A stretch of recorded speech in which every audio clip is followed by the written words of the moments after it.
জয়পুরহাট জেলার কালাই উপজেলার বাইগুনি গ্রাম। নিজের অসম্পূর্ণ ইটের বাড়ির সামনে বসে আছেন ৪৫ বছর বয়সী সফির উদ্দিন।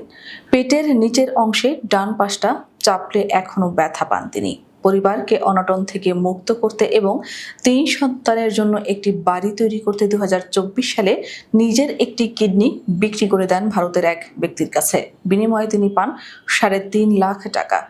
কিন্তু সেই টাকা অনেক আগেই শেষ হয়ে গেছে। বাড়ির নির্মাণ কাজ থেমে আছে।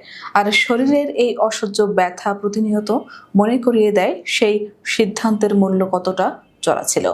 সফির উদ্দিন এখন একটি হিমাগারে দিনমজুর হিসেবে কাজ করেন। ক্রমশ দুর্বল হয়ে পড়া শরীর নিয়ে দিন পার করছেন কষ্টে।